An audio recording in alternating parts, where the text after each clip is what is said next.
Guys, क्या आपको पता है कि YouTube को इनिशियली डेटिंग साइट के तौर पे इंट्रोड्यूस किया गया था? जी हां गाइस, आप ठीक सुन रहे हैं। 14 फरवरी 2005 को यानी कि वैलेंटाइंस डे के दिन youtube.com डोमेन को रजिस्टर किया गया था, जिसका मकसद यह था कि लोग यहां पर आके वीडियोस बनाएं, अपने आप को इंट्रोड्यूस करें, अपने पार्टनर की चॉइसेस बताएं और फिर अपने चॉइस के पार्टनर के साथ डेट पर जाएं। लेकिन यह कॉन्सेप्ट चल नहीं पाया। इनफैक्ट एक लेडी को $20 देने के बावजूद भी उसने वीडियो अपलोड ही नहीं की। उसके बाद YouTube को ओपन टू ऑल वीडियोस कर दिया गया और जो सबसे पहले वीडियो YouTube पे अपलोड हुई थी वो YouTube के को फाउंडर जावेद करीम की थी। और उसके बाद की YouTube की सक्सेस हिस्ट्री आप अच्छे से जानते हैं। गाइस, आपको ये अमेजिंग फैक्ट वीडियो कैसे लगी चैट सेक्शन में जरूर लिखिएगा। ये बात है सन 1990 की, जब दिल्ली के एक व्यक्ति ने MRF कंपनी के 20,000 शेयर्स खरीदे।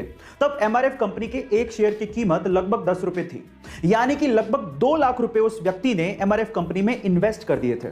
उसके बाद वो पैरालाइज्ड हो गए और लगभग 10 साल उन्हें रिकवर करने में लग गए। लेकिन 10 साल बाद जब उन्होंने MRF के 20,000 शेयर्स की बात अपने पोते को बताई और जब पोते ने पता लगाया तो वो ये सुन के हैरान रह गया कि जो 20,000 शेयर्स उन्होंने लगभग 2 लाख रुपए में खरीदे थे, तब उनकी कीमत 130 करोड़ रुपए हो चुकी थी और आज के वक्त उन 20,000 शेयर्स की कीमत लगभग 160 करोड़ रुपए हो चुकी है। गाइस, इसको कहते हैं इन्वेस्टमेंट की पावर।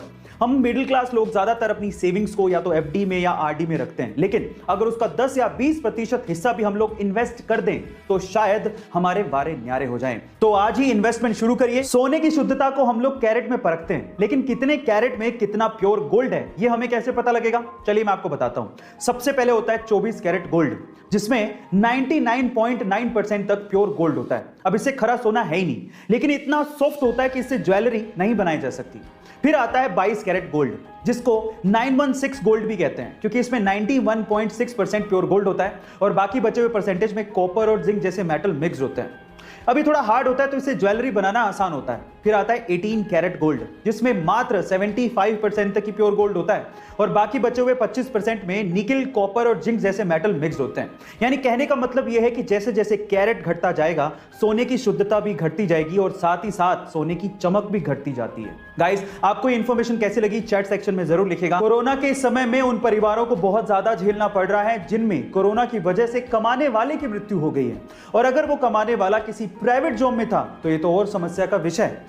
इसी बीच टाटा स्टील ने अपने कर्मचारियों के लिए कुछ ऐसी घोषणा की जिससे उन्होंने सबका दिल जीत लिया। टाटा स्टील के अनुसार अगर उसके किसी भी कर्मचारी की कोरोना की वजह से मृत्यु होती है तो उसके परिवार को सर्विस के 60 साल तक पूरी की पूरी सैलरी दी जाएगी। इसके अलावा परिवार को रहने के लिए घर दिया जाएगा और मेडिकल की सुविधाएं भी दी जाएंगी, और तो और उनके बच्चों के पढ़ाई का खर्च भी कंपनी ही उठाएगी। गाइस, टाटा स्टील की ये पहल आपको कैसी लगी चैट सेक्शन में जरूर लिखिएगा। हमारे यहां पर किसी का कुत्ता कहीं भी पोटी करे, किसी को क्या ही फर्क पड़ता है, लेकिन इटली के नेपल शहर में इससे निपटने के लिए एक अजीब सा तरीका अपनाया गया है। वहां पर हर एक कुत्ते का DNA टेस्ट करवाया जा रहा है और वो भी मालिक के नाम और एड्रेस के साथ। अब अगर कहीं इटली के नेपल शहर में कुत्ते की पोटी पाई गई तो उसका DNA टेस्ट होगा, फिर उसके बाद कुत्ते की पहचान की जाएगी और उसके बाद मालिक को भेजा जाएगा जुर्माना, और वो जुर्माना 45,000 रुपए तक भी हो सकता है। गाइस, क्या आपको भी ये लगता है कि इंडिया में साफ सफाई के लिए ऐसा कुछ रूल होना चाहिए? चैट सेक्शन में जरूर लिखेगा। कई बार इंसानियत की कुछ ऐसी तस्वीरें हमारे सामने आती हैं जो कि सीधे हमारे दिल को छू जाती हैं, और कुछ ऐसी तस्वीरें सामने आई इटली के एक शहर से, जहां पर रहने वाले एक शख्स को जब ये पता लगा कि उसी के ऊपर रहने वाला शख्स अस्पताल में भर्ती है और उसी के घर में उसका कुत्ता बंद है, तो उस कुत्ते को खाना खिलाने के लिए वो शख्स हमेशा गैलरी में जाता, उसे बुलाता और इस तरह से गैलरी से हमेशा उसे फीड करता, और उसने उस कुत्ते को तब तक खाना खिलाया जब तक कि उसका पड़ोसी अस्पताल से ठीक होकर घर पे नहीं आ गया। गाइस, आपको इंसानियत की ये तस्वीरें कैसी लगी चैट सेक्शन में जरूर लिखिएगा, और ऐसी अमेजिंग वीडियोस के लिए शेयर करिएगा, सब्सक्राइब करिएगा और लाइक जरूर करिएगा। Thank you so much. मिलते हैं अगली वीडियो में।